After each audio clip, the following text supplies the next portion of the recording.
L'exposition Caillebotte, peintre et jardinier aura lieu au Musée des Impressionnismes Giverny jusqu'au 3 juillet 2016 sous la direction de Marina Ferretti, commissaire de l'exposition.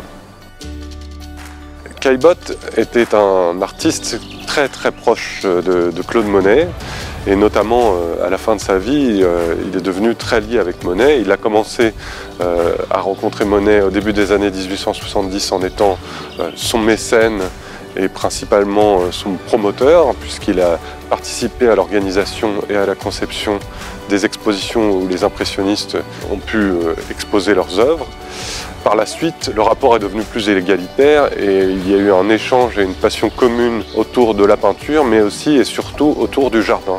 Et ça, c'est la dernière période de la vie de Gustave Caillebotte qui nous a intéressés. Ce qui est exceptionnel dans l'exposition, c'est qu'on part de choses plus ou moins connues de Caillebotte, ces vues de Paris, du Paris moderne, du Paris haussmannien en plein bouleversement, qui sont le fruit d'un travail finalement très classique, mais avec une grande modernité dans le point de vue, dans le regard. Et puis petit à petit, en s'imprégnant de plus en plus de l'impressionnisme, et même en le dépassant, on va découvrir des œuvres sur la fin de sa vie, où il a peint avec une approche très décorative, très japonisante, des choses qui sont moins connues, qui sont notamment les décors pour sa salle à manger du Petit Gennevilliers, dont il ne reste aujourd'hui malheureusement plus rien.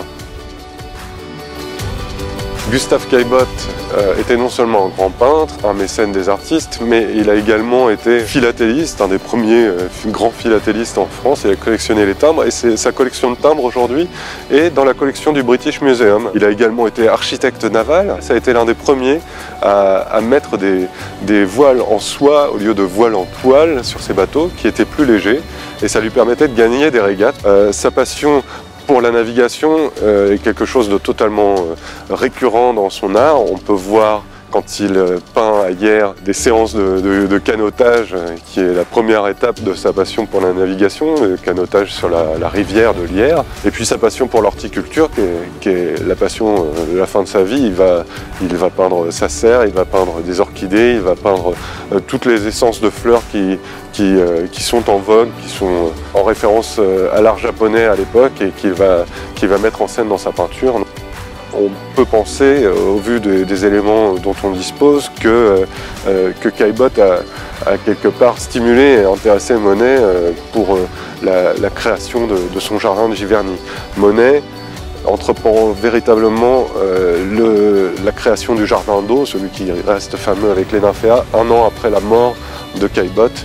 Et évidemment, pour nous, il y a une influence mutuelle qui a été très forte à cette époque.